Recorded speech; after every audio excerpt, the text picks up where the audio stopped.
الحمد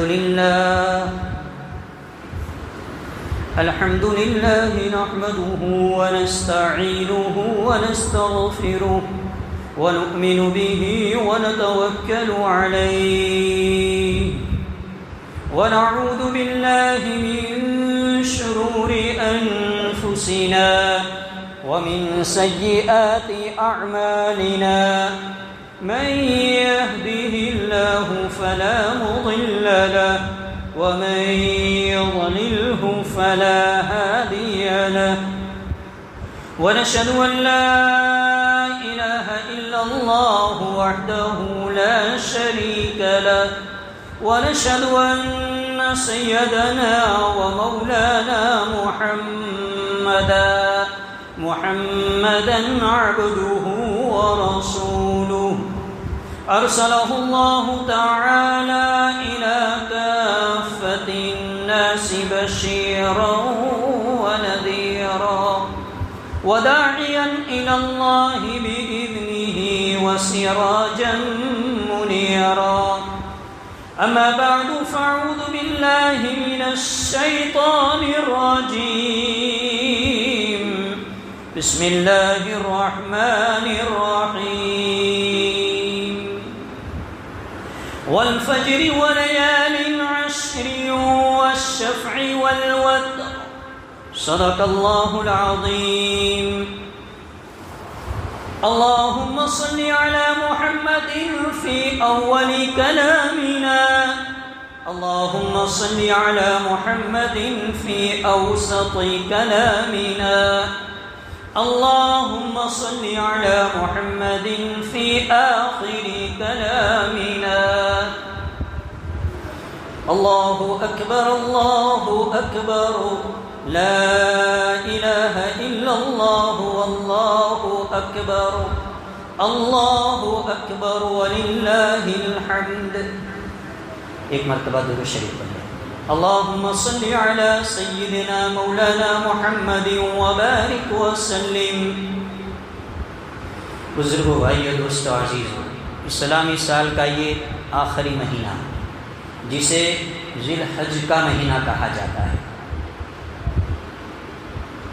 پورے سال کے درمیان آدمی عبادت کرے، اور یہ ذی الحج کے شروع کے 10 دن میں اگر آدمی کوئی عبادت کرتا ہے، کوئی بندگی کرتا ہے، کوئی بھی عبادت، کوئی تعین نہیں، چاہے آدمی نماز پڑھے، روزہ رکھے، صدقہ کرے، آدمی تسبیح پڑھے، سبحان اللہ کہے، قرآن کی تلاوت کرے، تو پورے سال عبادت کرے، اس سے یہ ان 10 دنوں میں اگر آدمی عبادت کرے گا تو یہ اللہ کے نزدیک بہت ہی زیادہ محبوب ہے.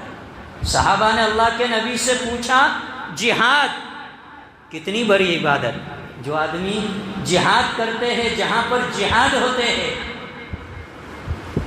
بڑی فضیلت جہاد کی ہماری شریعت کے اندر. صحابہ نے پوچھا، اگر قرآن کی تلاوت کرے گا تو اس کو جہاد سے زیادہ ثواب ملے گا؟ اللہ کے نبی نے ارشاد فرمایا، ان 10 دنوں کے اندر اگر کوئی قرآن کی تلاوت کرتا ہے تو جہاد سے بھی زیادہ اسے ثواب ملتا ہے. بہت ہی قیمتی. اس 10 دنوں کا ایک روزہ رکھے گا آدمی کو پورے سال روزہ رکھنے کا ثواب ملے گا. دن میں اگر روزہ رکھے گا تو پورے سال روزہ رکھنے کا ثواب. اور عرفہ کا روزہ جو انشاءاللہ اگلی جمعہ کو عرفہ کا دن ہوگا، عید سے پہلے کا دن جو 9ویں ذی الحج کا دن کہا جاتا ہے، ہمارے یہاں آئندہ جمعہ کو یہ دن ہوگا. تو فرمایا کہ جو انسان عرفہ کا روزہ رکھے گا، اللہ اس کے 1 سال اگلے اور 1 سال پچھلے گناہ کو معاف کر دے گا. جو عرفہ کا دن کا روزہ رکھے گا اسے 1 سال زندہ رہنے کی گارنٹی مل جائے گی اللہ کی طرف سے. فرمایا کہ اگلے 1 سال کے اور پچھلا سال تو گزر گیا، لیکن اگلا آئے گا. تو وہ آئے گا کب؟ جب وہ زندہ رہے گا تبھی اگلا سال کہا جائے گا نا. تو فرمایا عرفہ کے دن کا جو 1 روزہ رکھے گا آئندہ جمعہ کا، تو فرمایا اس کے اگلے پچھلے 1 سال کے گناہ معاف ہو جائیں گے. اور جو ان 10 دنوں کی راتوں میں عبادت میں گزرے گا تو ایک رات کی عبادت کا ثواب لیلۃ القدر کی عبادت کے برابر ملے گا۔ یہ سیزن کا مہینہ، جیسے رمضان کے متعلق ہم سنتے ہیں کہ سیزن کا نیکیوں کے کمانے کا مہینہ ہے، یہ 10 دن نیکیوں کے کمانے کے ہے، سیزن کا مہینہ ہے۔ جو کچھ، یہی وجہ ہے کہ صحابہ اکرام میں سے کچھ صحابہ، حضرت ابو ہریرہ، ابن عمر وغیرہ کا یہ معمول تھا کہ جب ذی الحج کا چاند دیکھتے تھے تبھی سے لے کر تکبیر پڑھنا شروع کر دیتے تھے، جو ابھی میں نے پڑھی، جسے تکبیر تشریق کہا جاتا ہے۔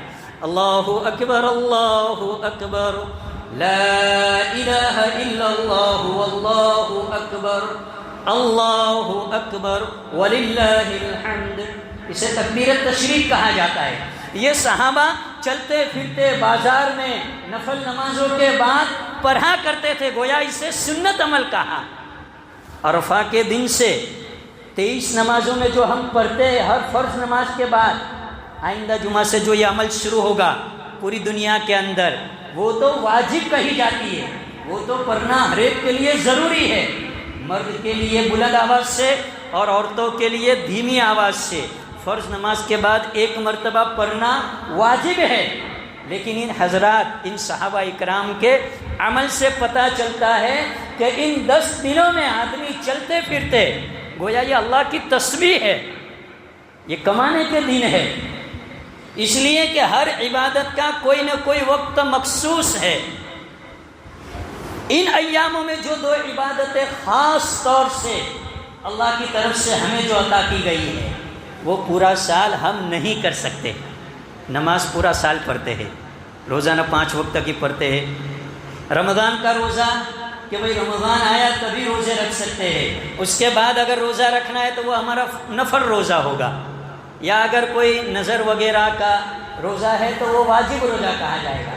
لیکن فرض روزے وہ رمضان کے مہینے ہی کے اندر رکھنے پڑیں گے۔ رمضان کے علاوہ کوئی آدمی باقی 11 مہینے یہ کہے کہ میں فرض روزے رکھ رہا ہوں اور 11 مہینے روزے رکھے تو بجائے اسے ثواب کے نقصان ہوگا کہ فرض تو رہے، فرض تو اللہ نے رمضان میں کیے ہیں۔ زکوٰۃ آدمی سال ختم ہوگا، صاحب نصاب ہوگا، تبھی اسے وہ عمل کرنا ہے۔ لیکن ان 10 دنوں کے اندر، ان مہینے کے 10 دنوں کے اندر مخصوص دنوں میں مخصوص 2 عمل اللہ کی طرف سے اس امت کو، ہمیں اور آپ کو ملے ہیں۔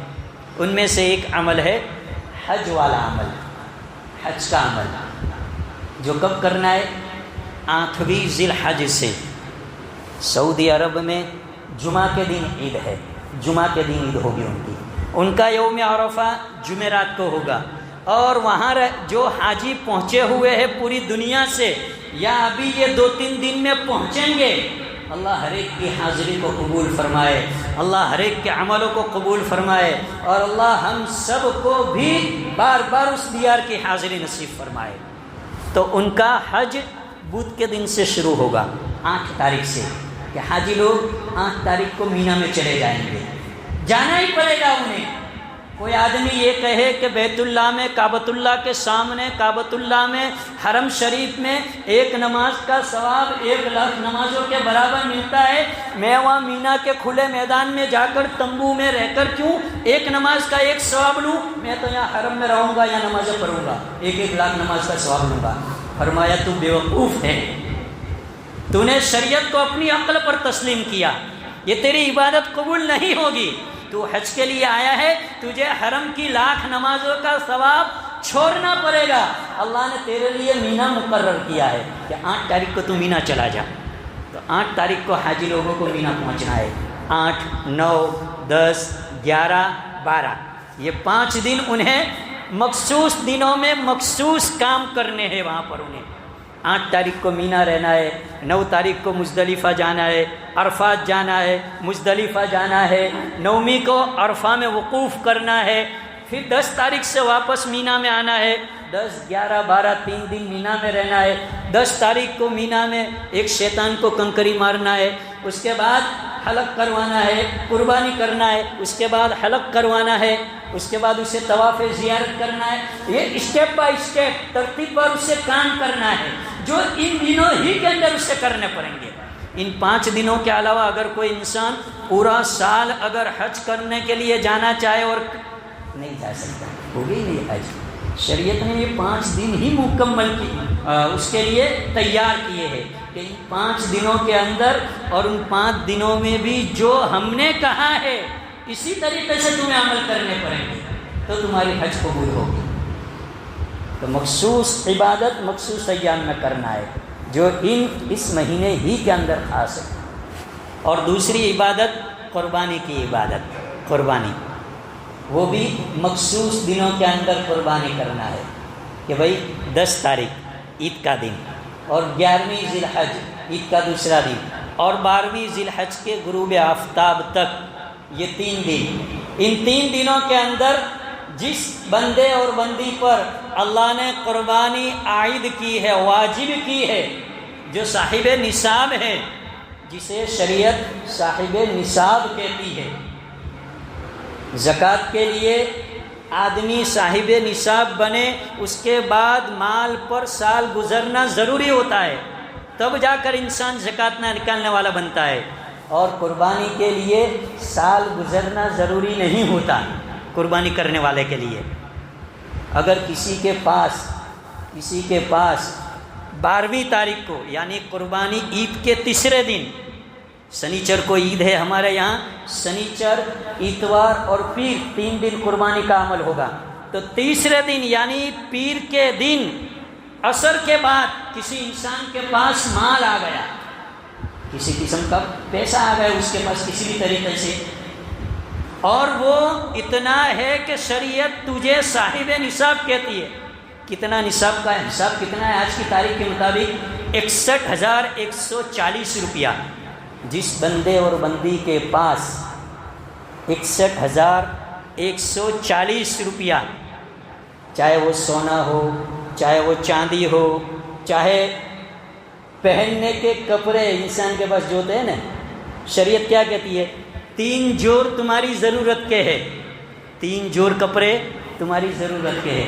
3 جوڑ سے زائد ہو نا، کسی کے پاس 10 جوڑ، کسی کے پاس 15 جوڑ، کسی کے پاس 20 جوڑ، وہ 15-20 جوڑ میں امپورٹیڈ کمپنی کی جینس پیکے ہے، جینس جس کی قیمت 1,500، 2,000، 3,000، 4,000، ایسی 15-20 اس کے پاس پینٹ ہے۔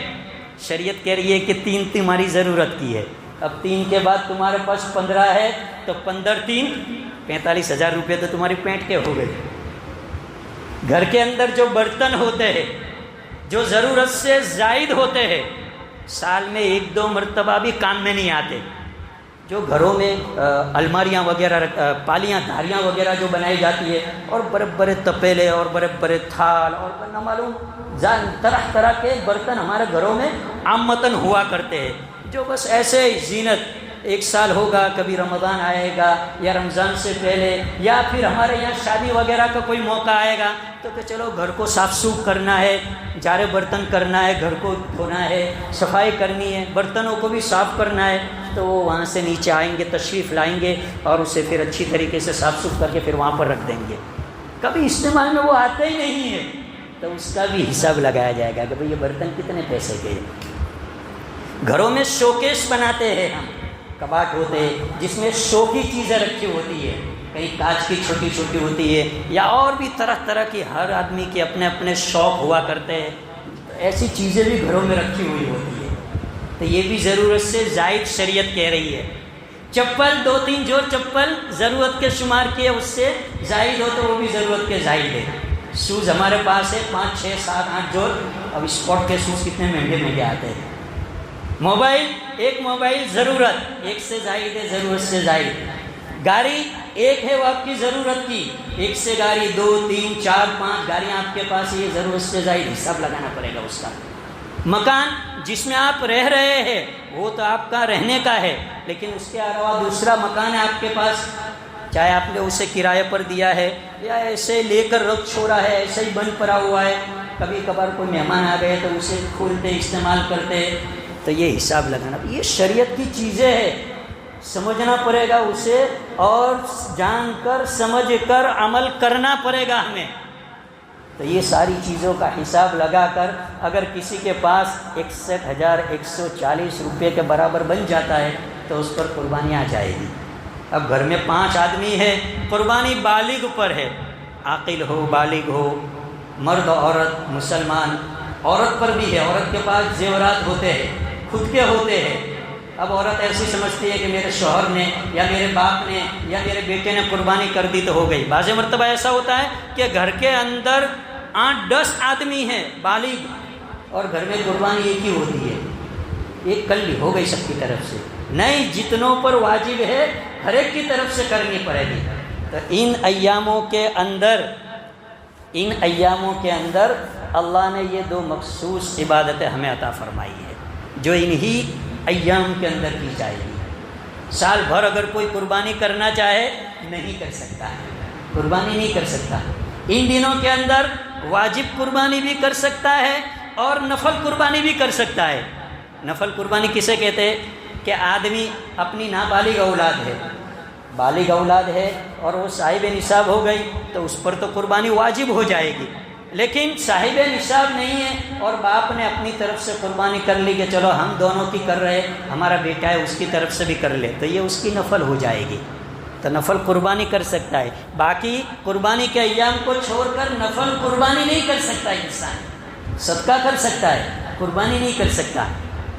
مرحومین کے ایصال ثواب کے لیے آدمی نے سوچا کہ چلو اللہ نے بہت دیا ہے، مجھے بہت دیا ہے، میں اپنی طرف سے جہاں قربانی کر رہا ہوں اپنے مرحومین کے لیے بھی قربانی کر دوں، تو مرحومین کے ایصال ثواب کے لیے قربانی کرے گا، وہ بھی نفل ہوگی، نفل ہوگی۔ اگر آدمی اپنی طرف سے قربانی کر رہا ہے تو اپنے پیسوں سے، تو یہ نفل ہوگی، تو کر سکتا ہے آدمی۔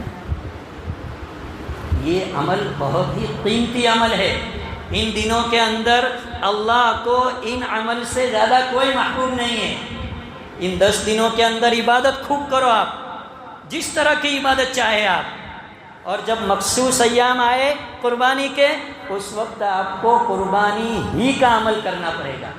آدمی قربانی کے علاوہ اگر قربانی نہیں کر رہا، آدمی واجب ہو چکی ہے، اور اس کی جگہ آدمی اگر پیسے صدقہ کرنا چاہے تو نہیں کر سکتا، نہیں کر سکتا۔ اس کے پیسے صدقہ ہو جائیں گے لیکن ابھی اس کے ذمہ قربانی واجب باقی رہے گی، وہ گنہگار ہوگا قربانی نہ کرنے کی وجہ سے، آدمی قربانی نہ کرنے کی وجہ سے گنہگار ہوگا۔ اس لیے آدمی کو چاہیے کہ ان دنوں کے اندر جب قربانی کا عمل آئے تو آدمی اپنے آپ کو اس کے لیے تیار کرے۔ ابراہیم علیہ السلام نے اپنے اکلوٹے بیٹے کو قربان کرنے کے لیے تیار ہو گئے۔ کب بیٹا ملا تھا؟ 86 سال کی عمر میں بیٹا ملا تھا، اسماعیل علیہ السلام۔ 86 سال کے ابراہیم علیہ السلام ہوئے، اس وقت دعا مانگی اللہ سے کہ اللہ بیٹا دے دے تاکہ میرے بڑھاپے کا سہارا بن جائے، تو اللہ نے بیٹا دیا۔ بیٹا دیا ایسا فوراً امتحان کہ بیٹے کو چھوڑاؤ، بیٹے اور بیوی کو، کہ کہاں چھوڑنا ہے اللہ، کہاں چھوڑنا ہے؟ تو کہ جبرائیل آ رہے تمہارے ساتھ۔ اب جبرائیل کو حکم دیا، ملک شام سے کعبۃ اللہ آج جہاں بنا ہوا ہے قریباً 2000 سے زائد کلومیٹر کا فاصلہ، 2000 سے زائد۔ ابراہیم علیہ السلام اپنی بیوی حاجرہ علیہ السلام اور ننھے منھے اسماعیل علیہ السلام تینوں چلے، اور ساتھ میں جبرائیل ہے کہ چلو۔ اب جہاں پر ہریالی آتی، جہاں پر آبادی نظر آتی، جہاں پر ایسا لگتا کہ یہاں زندگی گزارنے کے اسباب ہے، تو ابراہیم علیہ السلام جبرائیل علیہ السلام سے پوچھتے کہ یہاں رکنا ہے، نہیں، چلو آگے۔ چلتے چلتے کہاں لے گئے؟ جہاں آج کعبۃ اللہ بنا ہے۔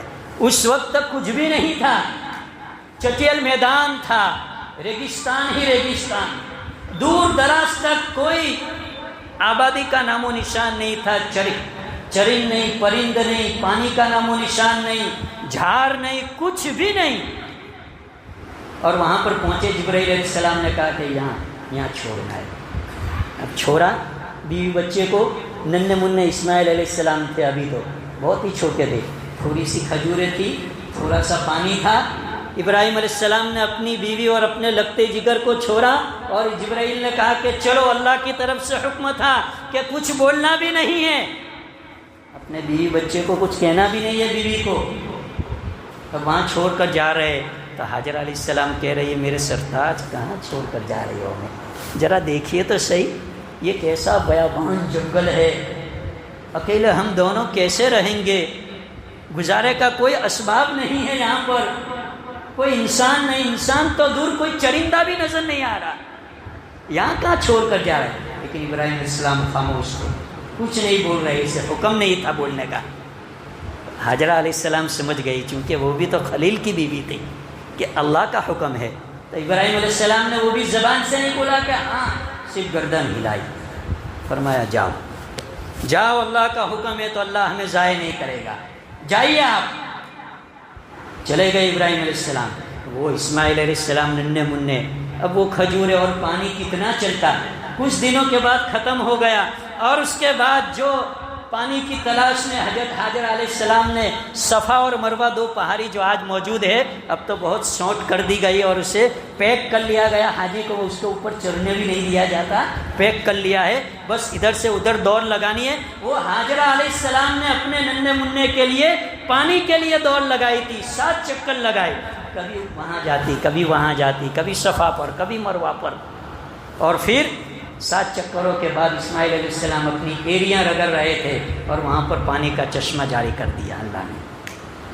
اللہ کو ان کی یہ ادا اتنی پسند آئی کہ ہر حاجی کے لیے یہ ضروری کر دیا کہ تیرا عمرہ حج اس وقت تک مکمل نہیں ہو سکتا جب طواف کے بعد تو صفا مروہ کے 7 چکر نہ لگا لے، میری حاجرہ کی دوڑ کی نہ کر لے، وہاں تک تو عمرہ سے حلال نہیں ہو سکتا، تجھے بھی دوڑ لگانی پڑے گی۔ اس کے کچھ مدت بعد اللہ نے ابراہیم علیہ السلام کو کہا کہ اب تھوڑا جا کر دیکھ کر آؤ اپنے بیوی بچوں کو دیکھ کر آؤ۔ اب کچھ مدت کے بعد آئے تو دیکھا کہ میرے سرتاج آ رہے، آئے، اس وقت ابھی حکم ہوا کہ اونٹنی سے نیچے نہیں اترنا، اونٹنی پر ہی بیٹھے رہنا ہے تمہیں، نیچے نہیں اترنا، صرف ملاقات دیکھنا ہے۔ حاجرہ دل ہی دل میں کہہ رہی تھی کہ اس سے تو اچھا تھا نہ آتے، اترے نہیں، کچھ ملاقات نہیں ہوئی، صرف دیکھا، تھوڑی بات چیت ہوئی، چل دیے۔ اور اس کے بعد سخت تیسرا امتحان یہ کہ اب اللہ نے خواب میں دکھلایا کہ اپنی محبوب چیز کو ہمارے نام پر ذبح کرو۔ وہ کیا تھا؟ اسماعیل علیہ السلام کے گلے پر چھری چلوانا۔ 3 دن خواب دیکھا، اور نبی کا خواب وحی ہوا کرتا ہے، سچا ہوا کرتا ہے۔ ابراہیم علیہ السلام اپنے بیٹے کو لے کر نکلے، اسماعیل علیہ السلام کو، قرآن واقعہ نقل کر رہا ہے، ذکر کر رہا ہے قرآن، اور جب ذبح کرنے کے لیے لکھا دیا، اللہ کو تو صرف دل کی محبت دیکھنا تھا اپنے خلیل کی، کہ مجھ سے زیادہ محبت ہے، یا 86 سال کے بعد میں نے بیٹا دیا تو بیٹے کی محبت ہے دل میں، لیکن خلیل نے ثابت کر دیا کہ بیٹا کوئی چیز نہیں ہے، اللہ تو پہلے، تو نے مجھے خلیل کہا ہے، مجھے اپنا دوست بنایا ہے، تیری محبت میرے دل میں پہلی رہے گی۔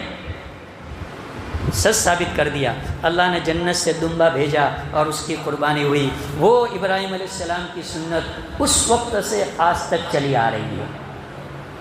اگر وہ اسماعیل علیہ السلام کے گلے پر اس وقت چھری چل جاتی تو وہ سنت آج چلتی کہ آج ہر بقرعید آتی تو ایک باپ کو کہا جاتا کہ تمہارے گھر سے بھی ایک بیٹے کے گلے پہ چھری چلانی ہے۔ کون ماں کا لائی ہے، کون ماں کا لال ہے، کس کا ایسا کلیجہ مضبوط ہے کہ اپنے بیٹے کے گلے پر چھری چلائے؟ ارے چھری کیا، تھپڑ نہیں لگا سکتا، باپ محبت میں تھپڑ نہیں لگا سکتا۔ اللہ کی یہ اتنی محبوب ترین عبادت اللہ نے ہمیں دی ہے، تو اگر اللہ نے ہمیں صاحب نصاب بنایا ہے تو خوشی خوشی اس عمل کو کرنا ہے، اس عمل کو ہمیں کرنا ہے، خوشی خوشی کرنا ہے۔ اللہ اس پر بہت کچھ ہمیں نوازے گا، بہت کچھ نوازے گا۔ تو ہمیں قربانی کے عمل کو کرنا ہے۔ ہر آدمی اس بات کی فکر کرے کہ ان دنوں کے اندر اگر ہم پورا جانور نہیں کر سکتے، ایک بکرا نہیں خرید سکتے، تو جہاں پر ہمیں اطمینان ہو، ہمارے دل کو جہاں پر تسلی ہو، وہاں پر اپنا ایک حصہ لکھوا دے۔ اب بہت سارے لوگ یہ بھی سوال کرتے ہیں کہ مفتی صاحب کے حصے والی جو قربانی ہوتی ہے 1400 1500 روپیے 1800 روپیے، اب اس کا حساب لگایا جائے، 1500 کا حساب لگایا جائے تو 10,500 روپیے ہوئے۔ تو کہ 10,500 میں مفتی صاحب کہاں بڑا جانور آتا ہے. پھر یہ کہ پرچے لگتے ہیں دارالعلوم والوں کے یا کسی مدرسے والے کے کہ بھائی حصے والی قربانی میں اگر آپ کو لکھوانا ہے تو ایک حصے کے اتنے ہیں، پورے جانور کے اتنے ہیں. تو آپ کو تسلی کے لیے ایک بات عرض کر دوں کہ جہاں کا یہ پرچہ ہے روبرو آپ وہاں جا کر ان سے پوری معلومات لیں، دل میں اطمینان ہو جائے گا آپ کو. ہے ایسے فراڈ کرنے والے بھی بہت سے لوگ ہوا کرتے ہیں، لیکن جو بڑے بڑے دارالعلوم ہیں جو ہمارے معتبر دارالعلوم کہے جاتے ہیں، اگر ان کی طرف سے ایسے اشتہار پرچے آتے ہیں تو وہ عام متن ہمارے یہاں یہ ہوتا ہے کہ ہمارے گجرات میں یہ قربانیاں نہیں دی جاتی. عام متن یہ ہوتا ہے.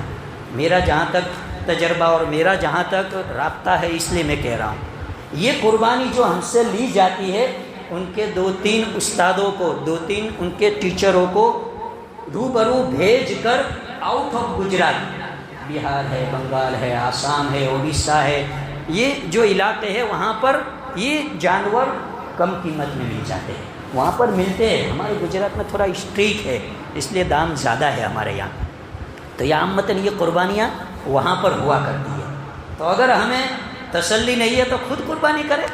اصل فضیلت تو وہی ہے کہ آدمی جانور کو خریدے، 2, 5, 10, 15 دن، مہینہ 2 مہینے پہلے سے خرید کر اپنے گھر لائے اور اس کو جیسے اپنی اولاد کے ساتھ محبت کرتا ہے ایسے اس کے ساتھ تعلق بنائے، اسے کھانا کھلائے، اسے پیار کرے اور اسے اچھا پال پوس کر تیار کرے اور اپنے ہاتھ سے اس کی قربانی کرے. اصل تو یہی ہے.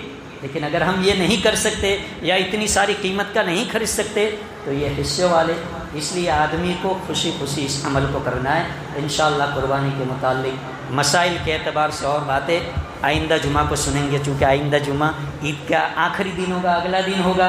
اس لیے تھوڑی بات ابھی اس لیے کہہ دی کہ آدمی کو تھوڑا ذہن میں رہے کہ یہ عمل بھی ہمیں کرنا ہے. اگر ہم صاحب نصاب ہے تو اس عمل کو بھی ہمیں خوشی خوشی کرنا ہے.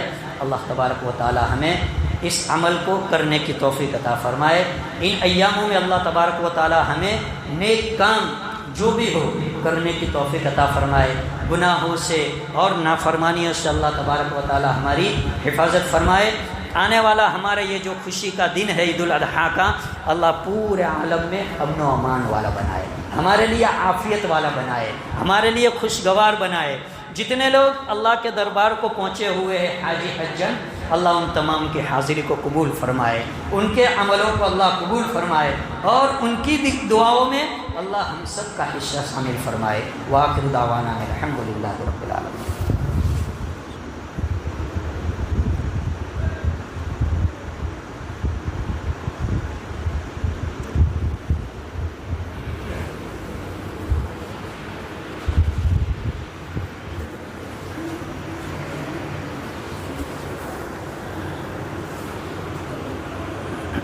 اللہ اکبر اللہ اکبر اللہ اکبر اللہ اکبر اشہد ان لا الہ الا اللہ اشہد ان لا